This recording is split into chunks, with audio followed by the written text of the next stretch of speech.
Um, am I live? You are live. Good morning. This is Kate Painter with 10 Acres and a Dream, our online workshop version.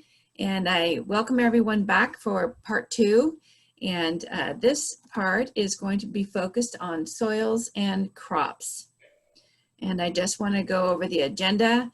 After the first session 2 weeks ago, which many of you were attending, we decided that we really did need to break partway through. So I want to share that agenda with you now. Oh, but first, a note from our sponsors. So it is this 10 Acres and a Dream is co-sponsored by a number of organizations, including the Idaho Forest Stewardship, USDA Department of Lands, Western SARE, Sustainable Ag Research and Education, which is a USDA program, the USDA Forest Service, University of Idaho Extension. And it is an Idaho Forest Stewardship program. Maybe I'll have Chris say a word or two about that, just to remind everyone. Can you say something about that, Chris? Sure. So the Forest Stewardship Program is a long-term grant we got with the Idaho Department of Lands for about 20 years now to offer a variety of programs for forest owners.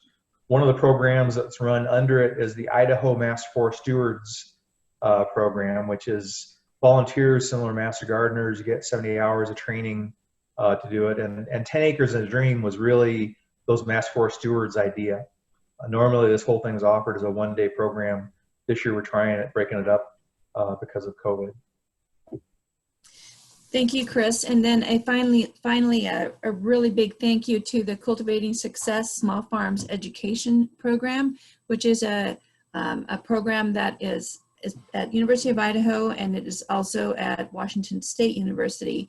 And Colette DePhelps, would you say a word or two about your program? Absolutely. Thank you. So Cultivating Success is 20 years old. It is a program that is really focused on helping people expand or start a small farm or ranch. And when Cultivating Success started, there was very little programming for small farms at either Washington State University or University of Idaho. So it's a long-term partnership, and we have a lot of education for people who are wanting to go into business. So if you want to run a small farm business, you come out of this course and you say, I have a great idea, I want to take something to market, then please visit Cultivating Success website. We have a lot of materials to support you in that endeavor. Yeah, I do urge you to check out Cultivating Success online, cultivatingsuccess.org, and then you can click on Idaho, and there's all kinds of resources. Another place that has a lot of resources is Western SARE. So if you Google Western SARE, you will see that they have a library and resources, and they also have a very grassroots focused grants program. I'm one of the Western SARE coordinators in Idaho, so you can contact me for more information about that. So if you have a small farm and you have a researchable question, it is a very accessible place to go and do that kind of work. Okay, and we all work with University of Idaho Extension and are very grateful for all that we get to do with U of I Extension. So I'm going to go forward and share the agenda this morning. So introductions, agenda, and webinar tips. Right now, we have a couple more people that I need to introduce, and Jensen is going to be giving our crops section, growing fruits, vegetables, and other crops on small acreage and season extension tools. So she will introduce herself when she starts here in a couple minutes. We also have a Master Forest Steward person here, Tess Hahn, who is going to be a speaker in 2 weeks, talking about her work with silviculture and management intensive grazing. Tess, do you want to say hello? Yes, good morning, everyone. I look forward to learning a lot about what's going on here, and we've got some wonderful, wonderful speakers today. Great. And then, so Colette DePhelps described Cultivating Success, and Mackenzie Lawrence is our really essential person behind the scenes here, getting us organized and just providing this incredible support. So we're very, very grateful for her. She works with Colette DePhelps. Do you want to say hello, Mackenzie?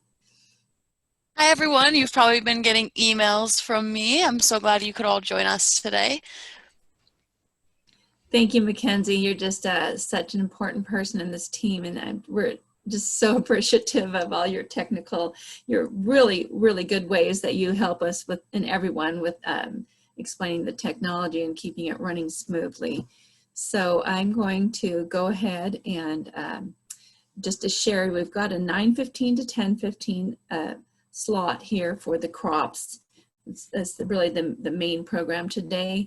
And then I am going to talk about the web soil survey, soils, and we'll have a guest speaker here who just happens to live in my household. My husband is a retired soil scientist who taught for years at the University of Missouri, and he said he would be willing to hop on and guide us through some of the web soil survey. That tool, it's online. It's not super user friendly, so we have developed a written guide and we're going to go through that today. But you can find out so much about any soil, but it's so fun to find out more about your own soil by using that tool that's been recently upgraded, and all this information is digitized and available if you know how to navigate it. So, and we are going to take a planned break from 10:15 to 10:30 and start up again at 10:30, and that I actually will probably go 45 minutes, and we will then have a group discussion on rural living and questions and answers with the group, and that can go for another 45 minutes up till noon if we need that time. At any time, let's see, do we have this in our, so today's presenters are myself, Jensen, and Colette DePhelps that you've heard from already, and then my husband will be talking a bit about soil science, so that's great. Here are some webinar tips. Please close all other programs running on your computer. Check your sound. If you've got any issues, you can type in the chat, and Mackenzie is very good at helping. You can type in questions for the speakers at any point in the question and answer box.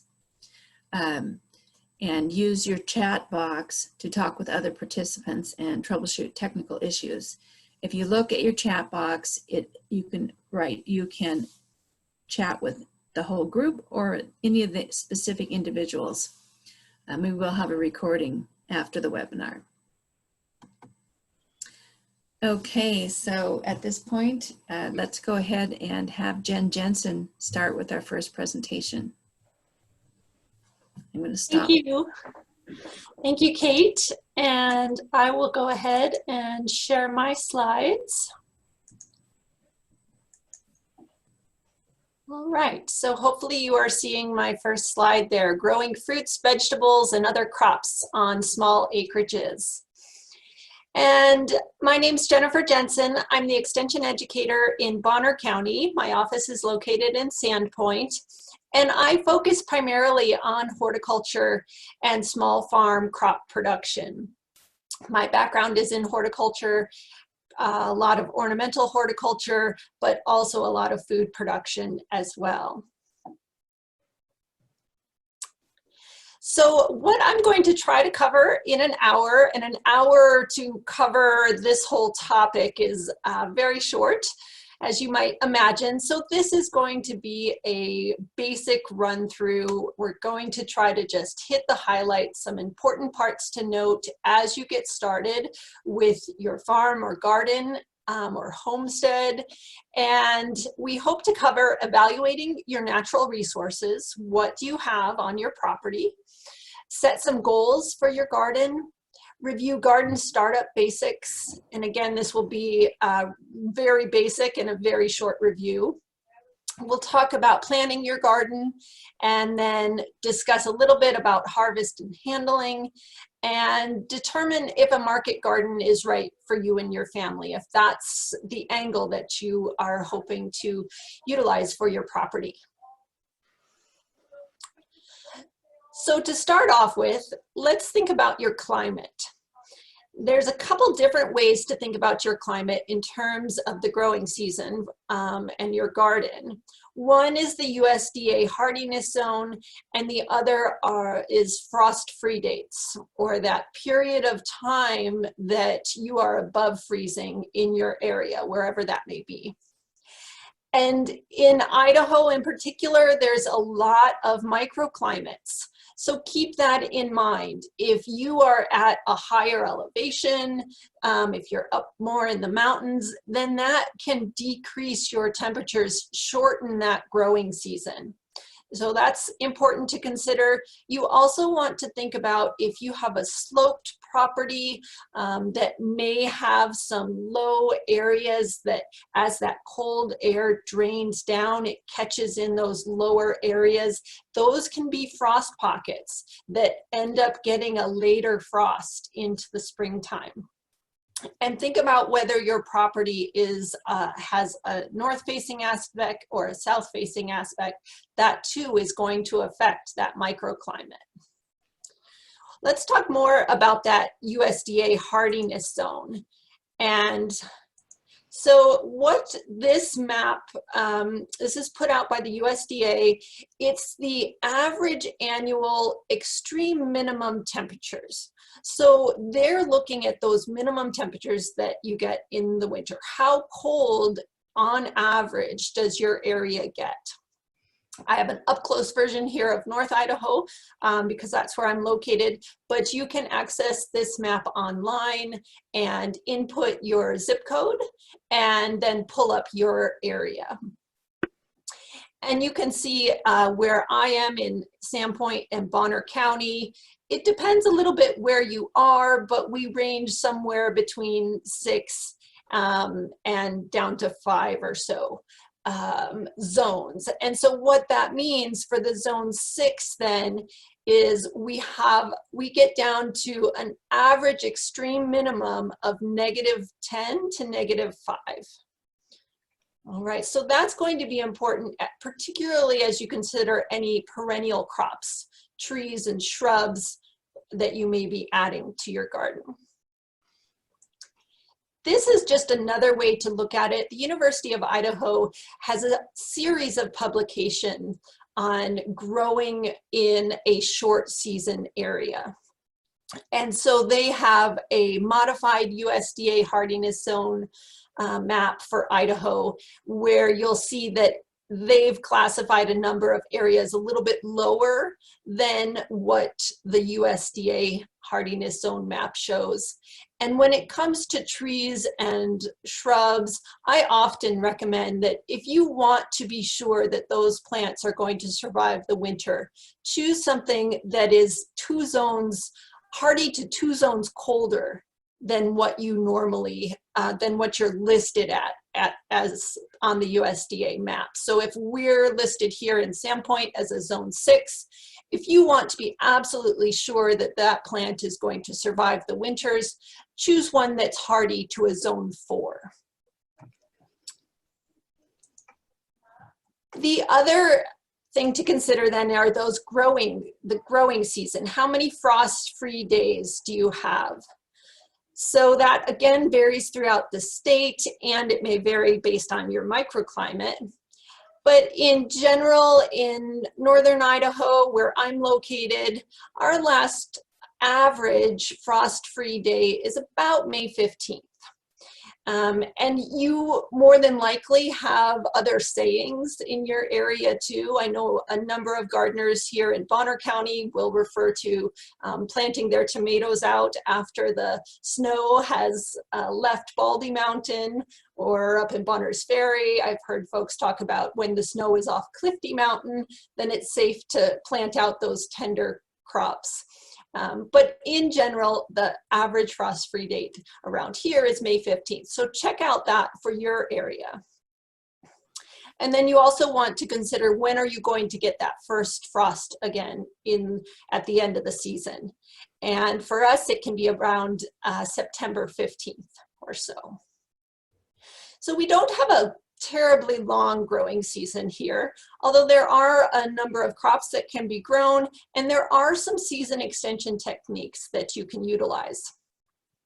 One simple technique is referred to as frost cloth, or row cover sometimes. It's a very lightweight material that can be draped on the plants. It can be draped over hoops or sometimes directly over the plants. And it's going to offer a little bit of frost protection on those shoulder seasons. So if you're trying to protect your crops from a late frost in the springtime or from that early frost coming on at the end of the season, you can gain a little bit extra time with some of those frost cloths. And there are some different weights available to them that give you a little bit different protection. So maybe 1 or 2 degrees difference or so. Another option would be low tunnels. And low tunnels are generally a hoop that is about 4 feet high or so. It's not something that you can walk through, but it's enough to protect those plants. And then it can be covered with plastic. The ones in this image are actually covered with plastic and some of the frost cloth. But the hoops themselves can be made out of metal or PVC and anchored into the ground. And then you just put your covering over top of that to help protect those plants. It's not a lot of protection, but it's a very inexpensive way to add a little bit extra time to your growing season. If you're looking to garden or farm on a larger scale, then you might consider a high tunnel. And this is a structure that is larger. It's something that you can get into, walk into yourself, helps you get out of the elements if it's a rainy day or cold day, and can really warm up the area under them so that you have a much longer growing season. And there's different options that are available. You do want to make sure that you have good ventilation. Here, this is a kit that came with roll-up sides so that during the summertime, these do get quite hot during our summers. And so you do want to make sure that you get good ventilation throughout there in the summer. This is a metal kit, metal hoops here, and then the greenhouse plastic over the outside. But there's other options as well. This was a design that it's here at a small farm in the Sandpoint area. I believe they got the design or the plans for this design from, I believe it was University of Florida. And then they built these wooden frames themselves and then spread the greenhouse plastic over it. They do have the ability to roll up the sides to let the ventilation through. There's other more Quonset style hoop houses, and they can be good. With our snow load, these sometimes are not the best option because as the snow builds up on the sides, if the very side where the snow is building up is not straight, if it starts to curve over, then that pressure and weight of the snow is pushing down on that whole hoop, and you can have a failure of the hoop house, the frame, under those conditions. This image here was actually from a farm in Virginia where that's not an issue. So those are all some larger kit options that can be more expensive.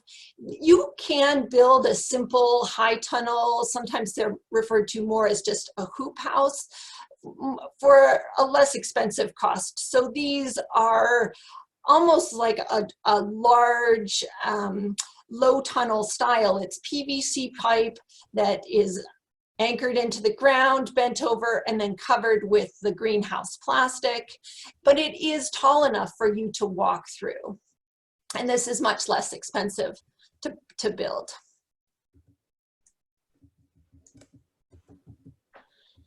So aside from the climate, you need to think about what sort of land and soil you have. And so with your land, how much size, what's the size of it, what's that aspect, what's your elevation? Of course, that's going to affect your climate. But with the soil characteristics, some things to think about are the texture, nutrients, pH, organic matter, living soil components as well. So soil texture is determined by the relative amounts of sand, silt, and clay. And you can perform some simple tests to determine what your soil texture is. The photo there shows a simple jar test where you're basically taking a sample of your soil, shaking it up in a jar of water, letting it settle, and seeing the different layers of sand, silt, and clay. And then by taking those percentages, you can compare it to what's called a soil texture triangle to determine how your soil would be classified. Is it classified as a clay soil, a loamy soil, maybe a silt loam?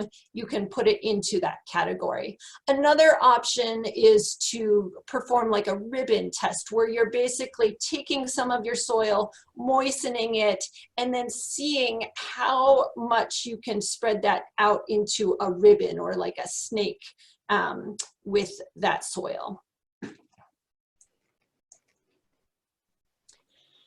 Now, if you're looking to understand more about the nutrients and the pH and the organic matter, a simple soil test can help you with that. When you're sampling your soil, you might like to consult this soil sampling document, which is put out by the University of Idaho Extension. And it talks about making sure that you have a uniform sample that's been collected from many spots throughout your field or garden area. You would then put those together, all those subsamples, and take a portion of that and send it off to the lab. And there's a number of different private labs as well as the University of Idaho's analytical soil lab on campus that can then give you some information. I will say when you send it off to the University of Idaho, you will not get a recommendation back with your soil results, soil test results. It will say to call your extension educator, and we are happy to help with that. If you go through some of the private labs, they will offer often some sort of recommendation on fertilizer that should be added. And I will just mention here that Kate is going to talk about the NRCS Web Soil Survey, and that's another good way to understand more about your soil. And she'll talk about that later. The other thing to think about are those living components in your soil. So of course we have worms and other invertebrates that are living in your soil. There's also a lot of microorganisms that are living in your soil, and all of those help create a healthy soil environment for both those organisms as well as your plants that you'll be growing in that garden. So consider those too as you are preparing your garden soil. How can you benefit those? Often, if your organic matter is low, the addition of organic matter can help with those beneficial organisms in the soil. All right, so you want to set your goals, and a roadmap to success in any garden enterprise is always benefits from having some goals. So you're not just planting willy-nilly, you have some idea of what you want to get done from your garden. So one thing to think about would be your plant selection as part of your goals. What plants do you like to eat? What plants do your family like to eat? That's going to be important whether you are just growing for your family or if you are thinking you might like to have a market garden. If you are trying to sell some sort of vegetable that you don't like to eat, it's going to be a little bit harder to market that to your customers. So try to choose something that you like to eat. And then you also want to choose the species or cultivars that are going to work best for your environment.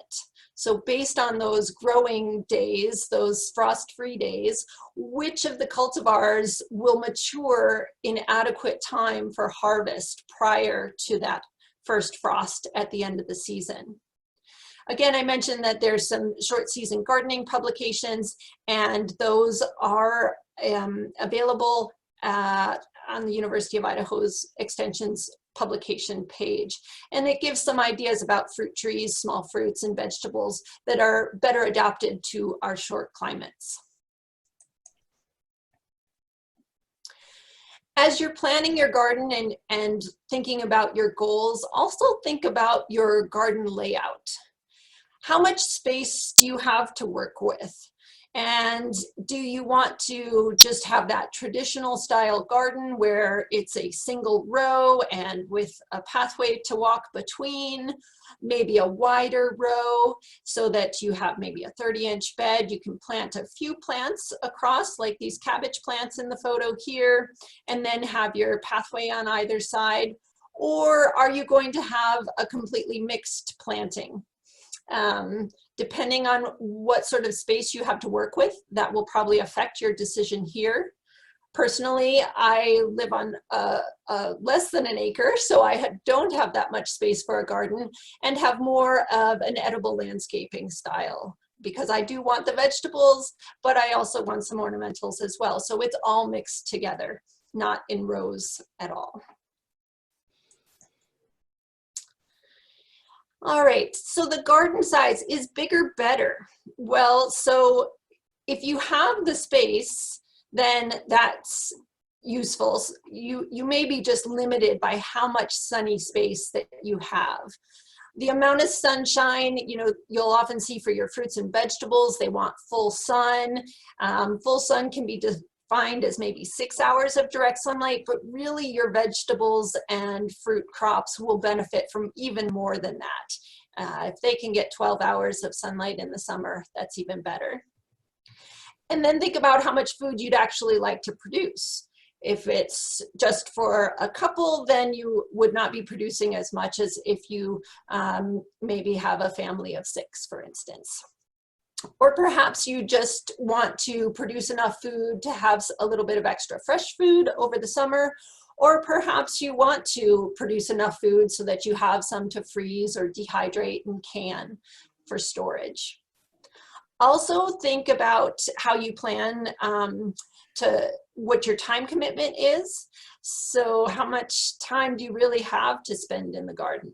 If you're working full time and you just have time on the weekends really to spend in it, then that may alter the size that you choose.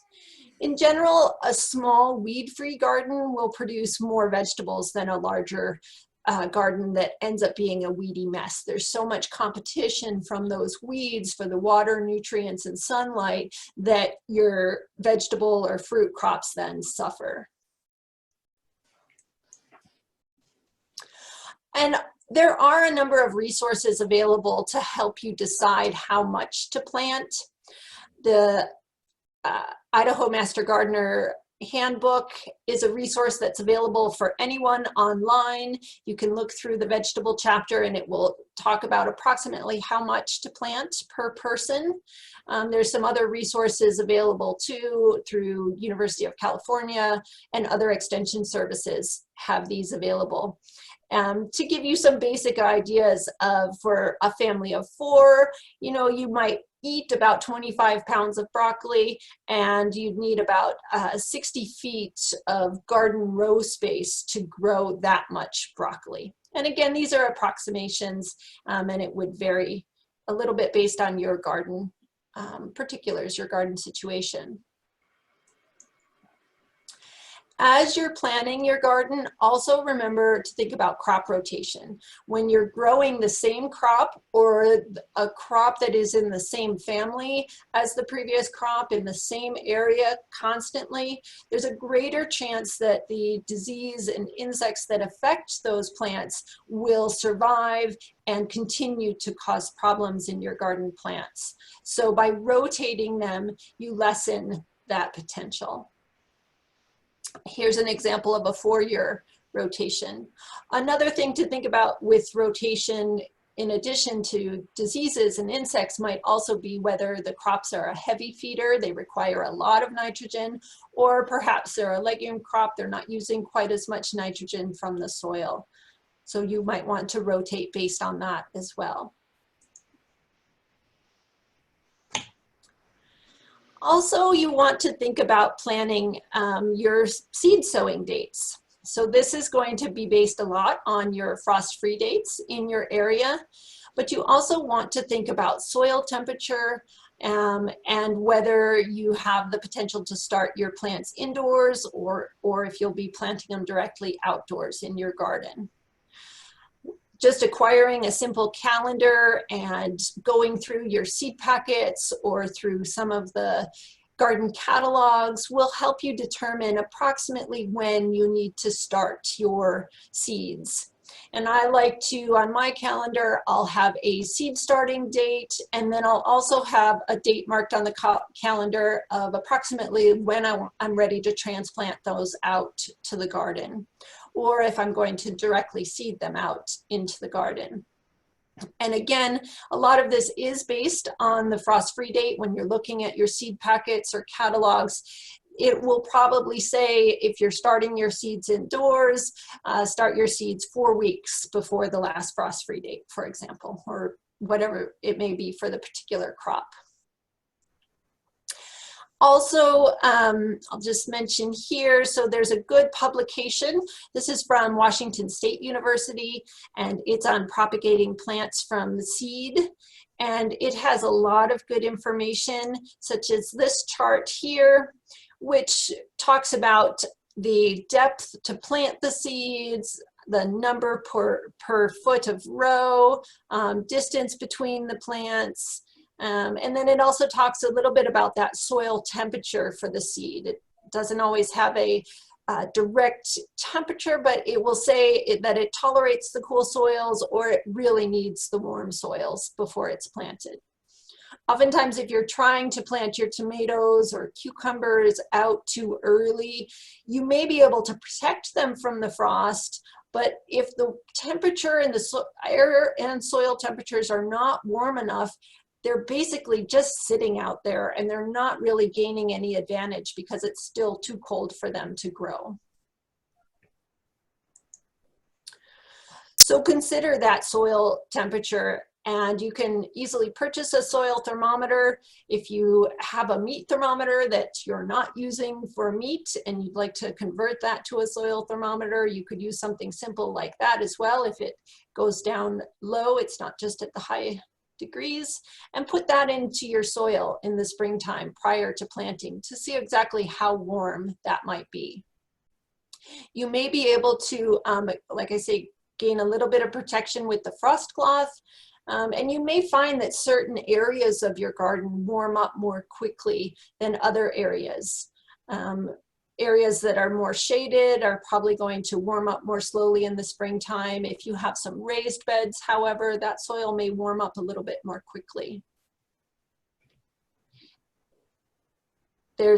Think about your warm season crops. These would be your tomatoes, peppers, pumpkins, squash, melons, cucumbers. They're going to want it to be pretty warm, about 65 degrees or more. Most other crops, if it's 50 degrees or so, that's plenty warm. And there are some that pretty much as soon as you can work the soil, you can start planting something like peas. Also consider your irrigation system. And there's different options to use, but during the summertime, your plants are going to need some additional water. Not that many folks are using this furrow flood irrigation system for a home garden, but that might be a possibility.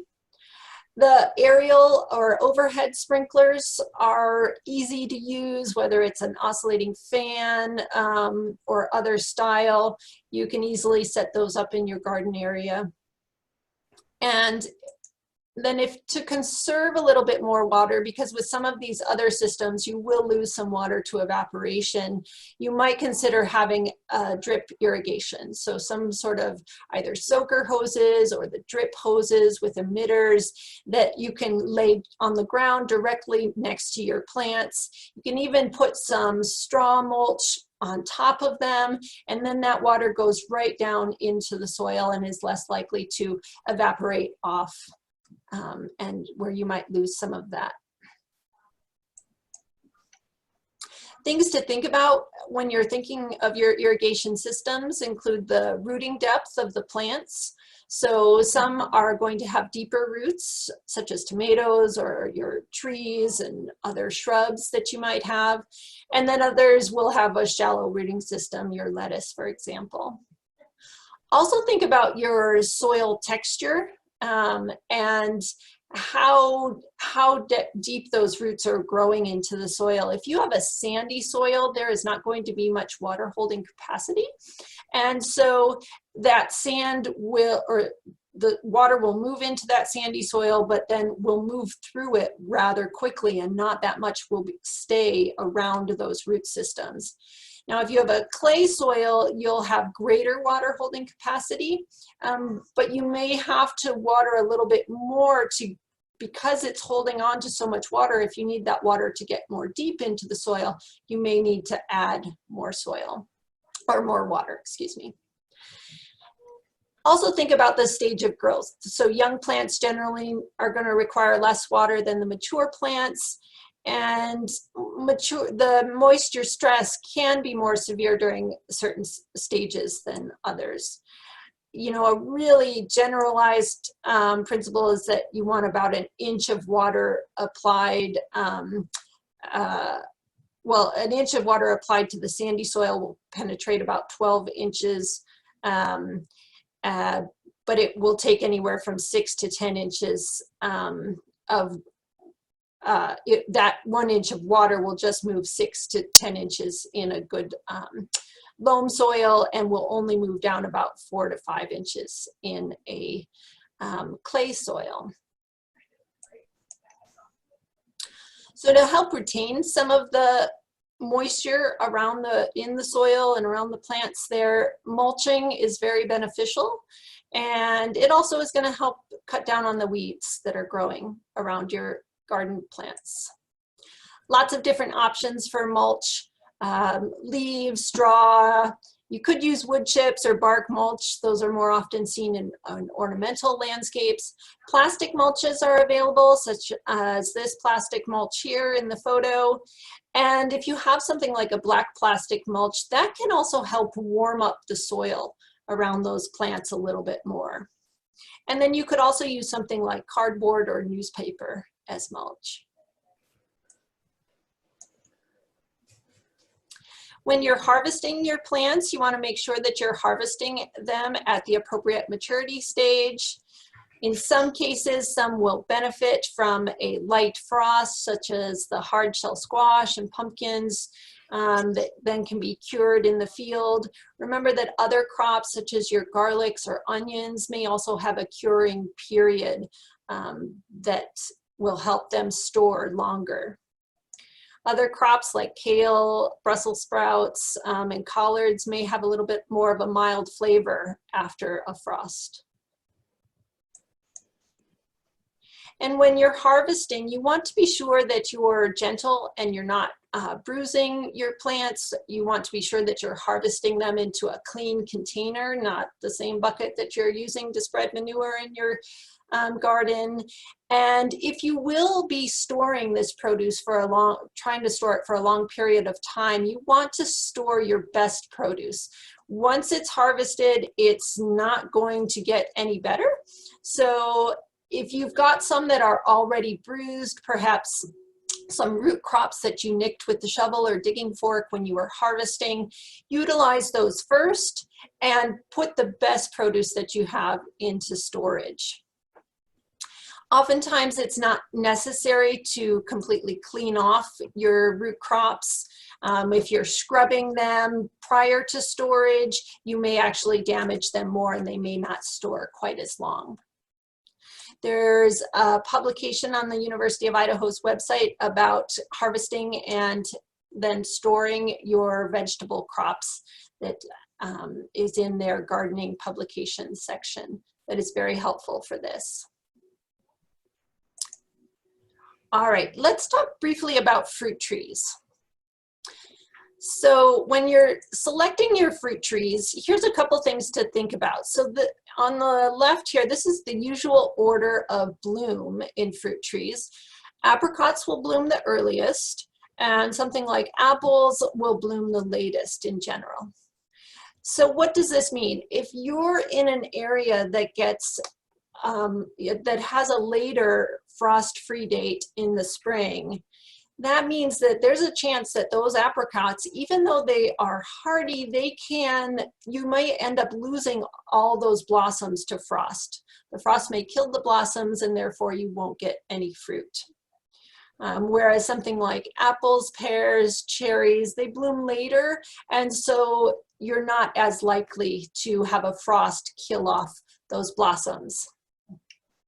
The hardiness of the fruit tree is also important. So peaches are probably going to be the least hardy. We don't see too many peaches, although I do know some folks that have them around here in Bonner County. And then your apples are going to be consistently hardy in North Idaho and many areas in Idaho. So consider that as well when you're selecting your fruit trees. With a lot of your fruit trees, you have the option to select what sort of rootstock you'd like. And there's some specific names for the rootstocks, Bud 9 or M9, for example. But what's most important really probably to consider is whether they are dwarf or semi-dwarf or standard rootstocks. These ones here are either dwarf or semi-dwarf. Some are more resistant to diseases or insects than others. In some cases, some of the different rootstocks may be a little bit more cold hardy than others. But that dwarfing size, that's going to determine how large the upper portion of the tree is going to grow, because many of your fruit trees are grafted. So you have your Macintosh or your Fuji apple that are all basically clones of the same apple, and then that is grafted onto a different rootstock. And so the dwarf rootstocks will create a smaller tree. Your semi-dwarfs are a little bit larger. Your standard rootstocks are even larger. So that in some cases, the standard rootstocks may be more cold hardy. But then if you want to have a small tree, you're going to have to do more pruning with that. There are lots of options for your different fruit trees. I mentioned earlier, there's the short season publication that talks about different cultivars of fruit trees that worked best in the shorter season, high altitude areas. Here's a photo from the University of Idaho's Sandpoint Organic Agriculture Center, where they have a number of primarily heirloom varieties that they are growing out there. And you can look to their website or contact the orchard manager there, Kyle Nagy, for more information on some of those heritage apples. And when you are harvesting your apples, you want to, again, make sure that you're not bruising them, harvesting them in clean containers, and then storing them or utilizing them as is set forth in your goals that you have for your area. Consider too that there are, of course, pests and diseases that affect your apples. In North Idaho, one of the main pests might be this guy here, a moose that was in my neighbor's yard. He was helping himself to their pear tree. But there are diseases and insects that can cause problems as well. And your extension educators can help you with that. There's also a good resource through the Pacific Northwest Handbook for diseases and insects. When you're planting your fruit trees, so if you are just starting out, then you most likely will be, well, oftentimes the fruit trees are sold as bare root trees. So you'll often be planting it as a bare root tree, although they are available in containers as well. But when you're planting the bare root, it's nice to have a soil mound at the bottom that then helps support the tree. You want to make sure that that root collar or root flare, which is the area that's wide at the base of the trunk that just widens out prior to the roots coming out, you want to make sure that that's just above the ground level there. And then you'll fill in around that. You don't want to compact it too much, but you do want to compact the soil around the roots to make sure that there are no air pockets in there. And then you can stake the tree. with a loose material, something that's going to be soft. They suggest here in this image a cotton cloth around the trunk for protection. I've seen other folks that have utilized the just an old hose that they've cut pieces off.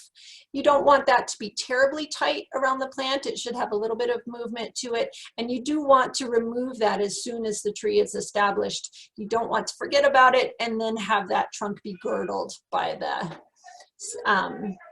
string or wire or whatever you're using. When you are watering your trees, so a newly set tree that has that limited root system or plants, you want to make sure that they are getting the right amount of moisture, because they can be more susceptible to moisture stress. If you're starting with bare root trees, also remember to keep those roots moist prior to planting, and also be sure that you get those planted prior to the trees leafing out. Good drainage, good soil drainage around your fruit trees is important, especially in the springtime. We have some soils around here that get pretty waterlogged, and that's not going to be good for your fruit trees.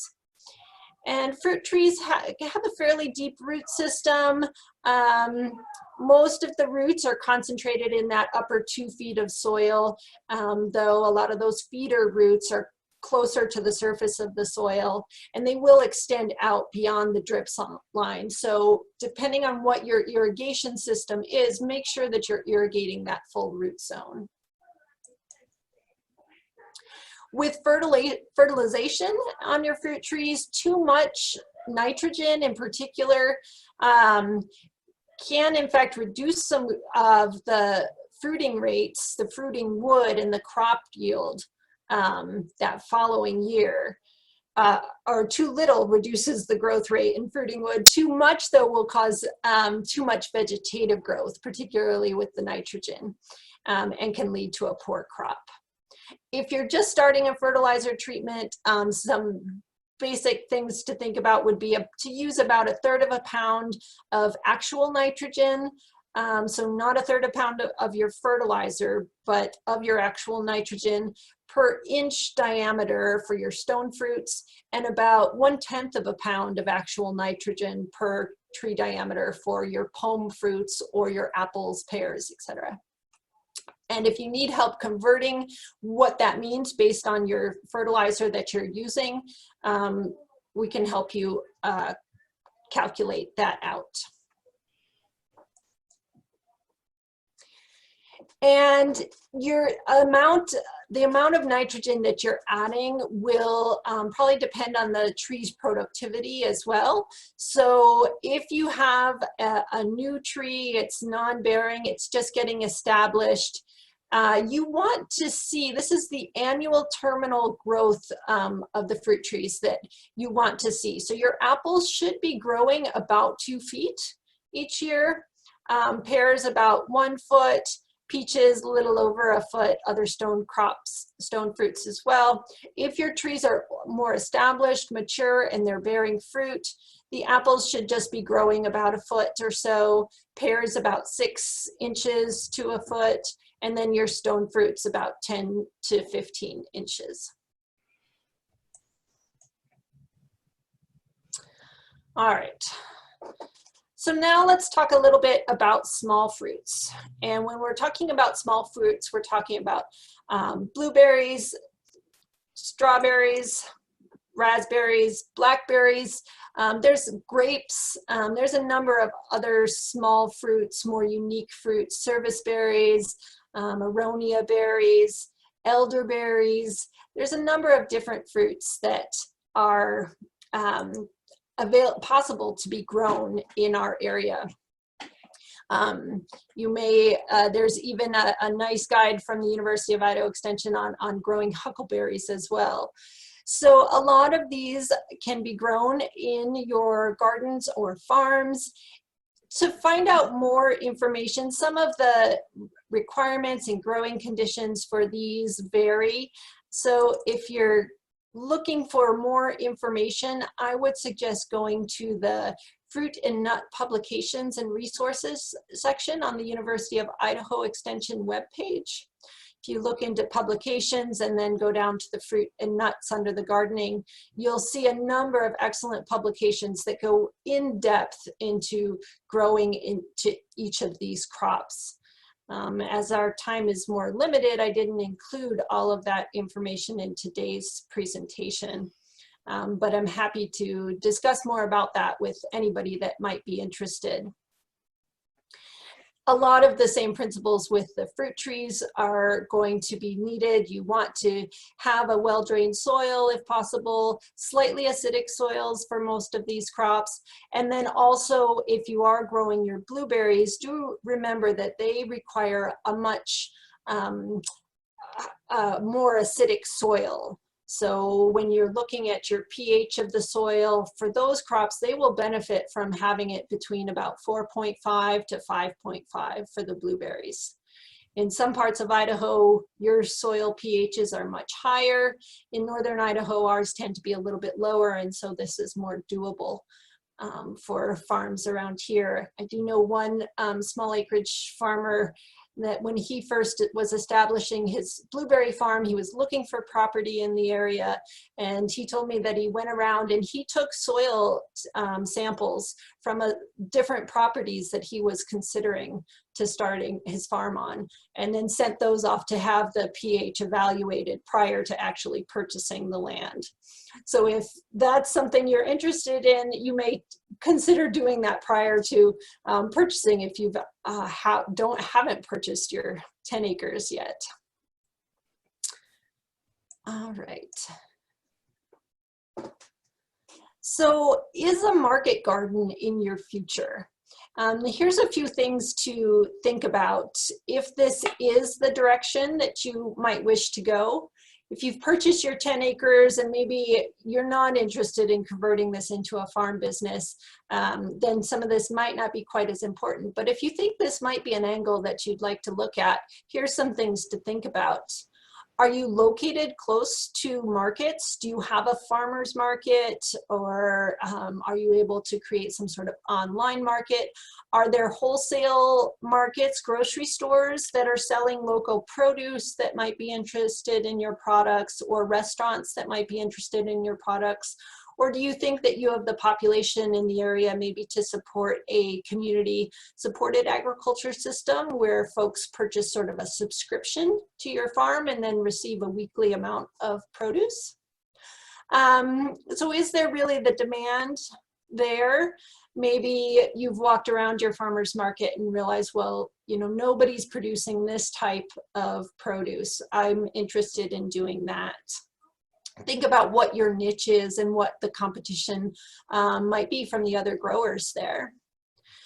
And so what sort of potential exists for further expansion, either of new products maybe that you could start to grow, or new markets that you might be able to get into. Starting off selling at the farmer's market may be a relatively easy aspect to go. These days, more and more farmers are getting into online sales, and so maybe that's something you'd like to start out with. But is there the possibility to expand your markets and grow your business? Yeah. Also think about your human resources. So who is your workforce and what skills and experience do they have? If it's going to be primarily your family or yourself, what experience do you have? Do you have a large family that is interested in helping out? Is this a whole family goal? If you have a young child like mine, he may think he'd like to help in the garden, but he is not actually as much help as I would like. But do you already have some skills, maybe in gardening or farming, or perhaps skills in running a business, which are also going to be just as important? And what other resources for labor are available? Are you able to have an intern or other workforce, a summer seasonal person, come and work with you to help? And is that needed for the size farm that you're interested in. There's a number of small farm programs that I'll mention the Cultivating Success website later that delve into all of these topics a little bit more. Also think about your financial resources. So what sort of current capital do you have? How much do you have to put into this business? Is there a potential for a loan, maybe to purchase some large equipment? Other things to consider also might be programs through the Natural Resource and Conservation Service. So they have some cost share programs and some grants available that may help fund different projects on your farm, whether it's building a high tunnel, some fencing, maybe some buffer strips. There's number of different programs available.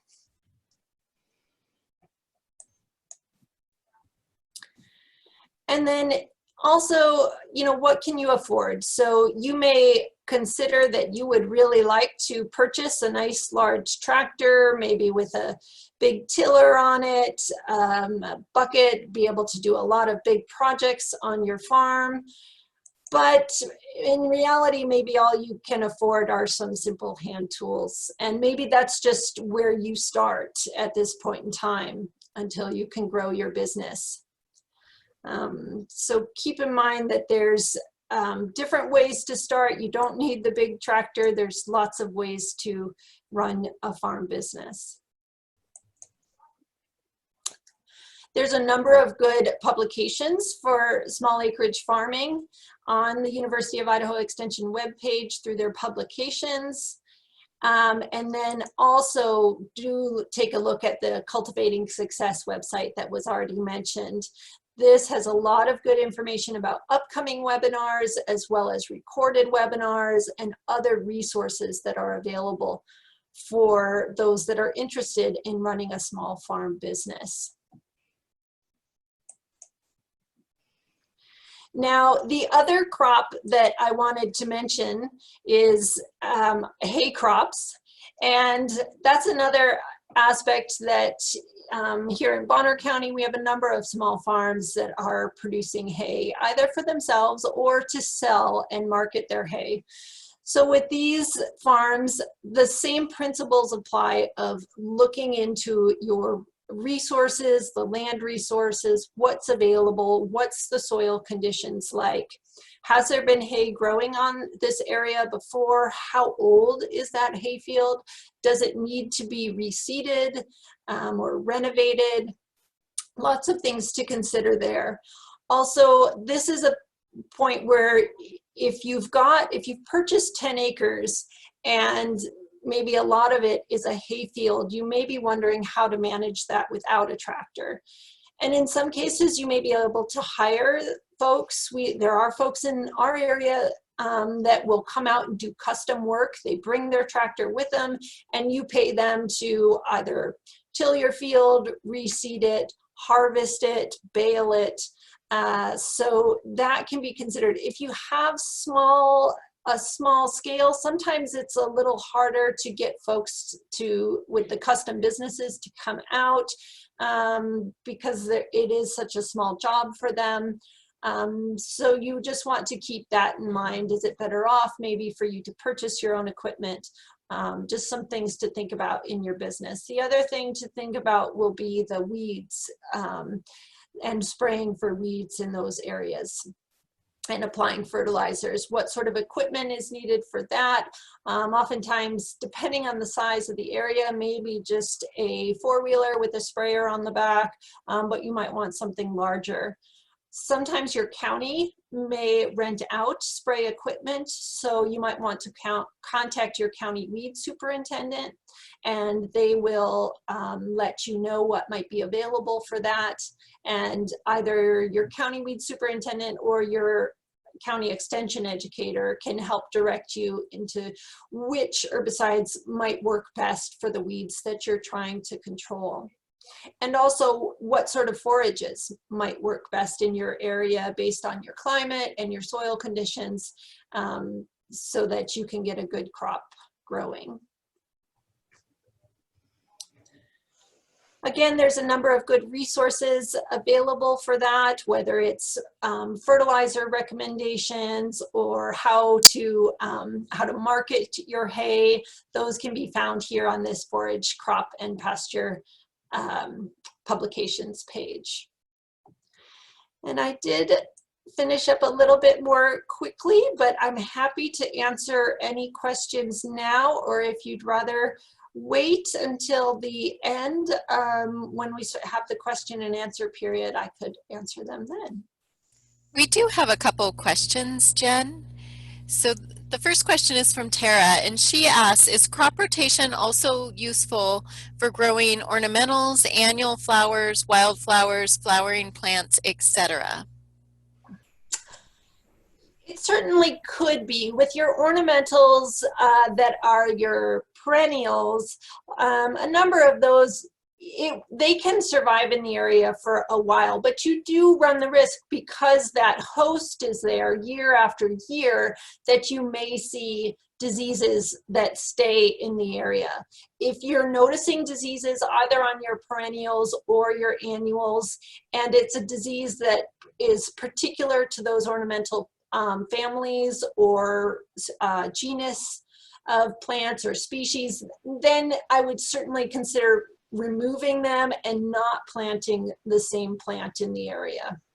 If you've had a tree or shrub die from a particular disease, don't plant the same tree or shrub in that area as well. So if you have some annuals, it's certainly not going to hurt.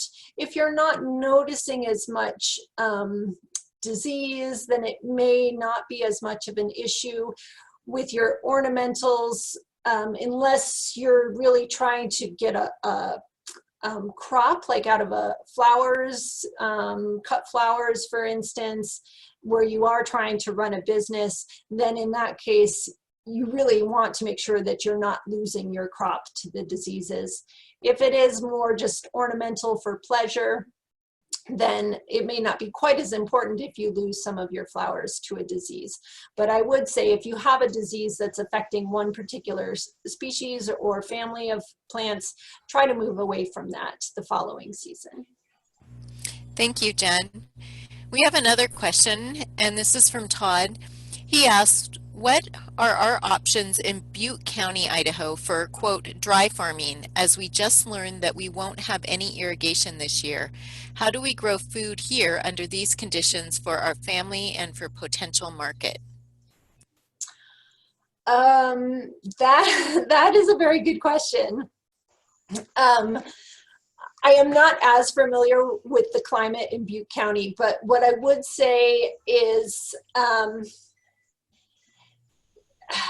yeah, on a small farm scale, it may be very difficult. I don't know if there is some rain collection systems that you could get set up now to help collect some of the spring rains. That may be a possibility. In addition to that, I would just say mulch as much as you can. And I apologize, there's a lawnmower running outside my window at the moment. But mulching as best you can. We have a farmer here in our area that often tells the story when she's presenting about a time when she had gotten all her small farm crops planted and mulched, weeded and mulched. They were looking great, and then all of a sudden a water line burst. And so she had to redig the water line and was out of water, I believe, for about a month or so in July. And because she had a really thick layer of mulch, those plants actually survived. So a whole summer without irrigation would be very challenging for most of our vegetable crops. Yeah, I'm afraid I don't have any great solutions for that. Yeah, that's a tricky one. You know, up here in the Palouse area, we do have a farm who has irrigation or rainwater at the beginning of the season, and they've been successful in some things like winter squash. Their yield is a bit down, but they have been able to kind of go into that dry farming with a winter squash crop. But most crops, you know, they are going to need water throughout the season. You might also have some options for things like potatoes that you could mound and mulch. But again, I think your options are going to be very, very limited.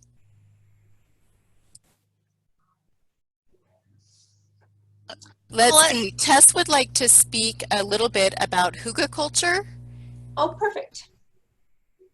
Can you hear me? Yes, we can hear you. So I tried something, Todd, that you might be interested in. I don't know how it'll work on the scale that you need for your whole family, but I made some raised beds. I use raised beds because we have so many rocks and I'm old.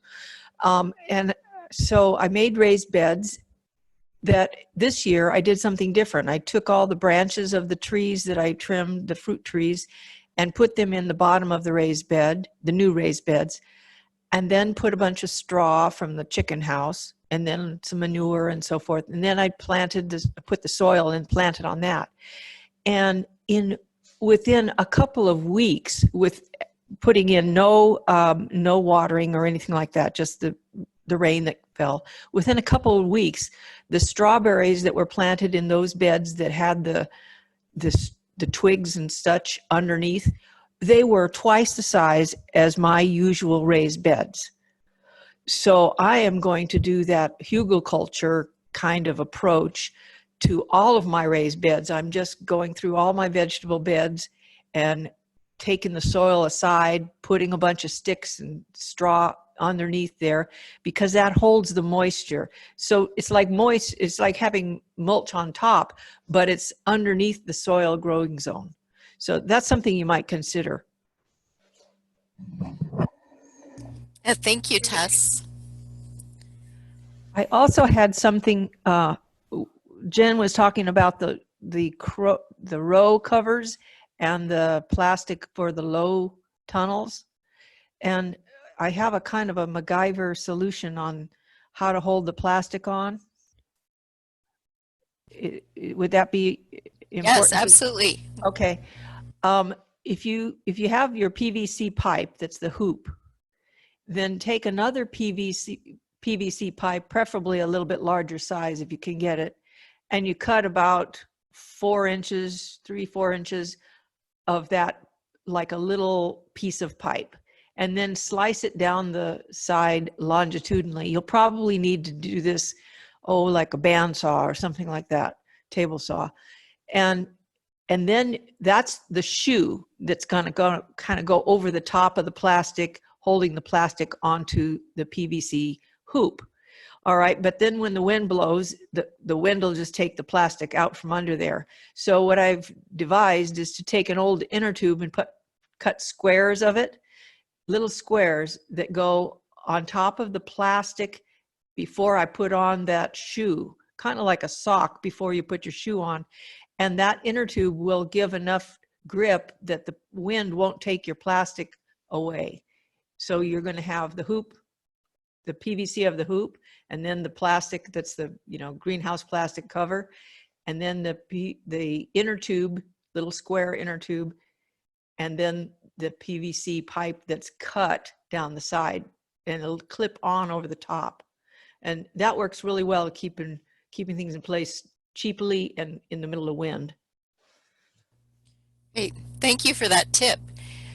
We don't have any other questions that have come in.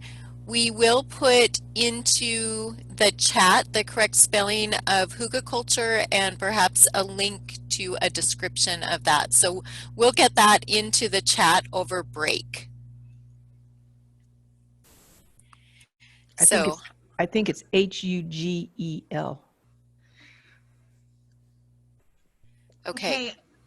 Are we going to take, we will take a 15-minute break and we will put up a slide that displays when we will start again in about 15 minutes. So that'll be about 20 after 10. Great. Thank you so much. We'll see everybody after break. Oh, and just so you know, you don't need to disconnect during break. Just go ahead and be on mute and you can walk away and then come back and unmute to pick up where we left off.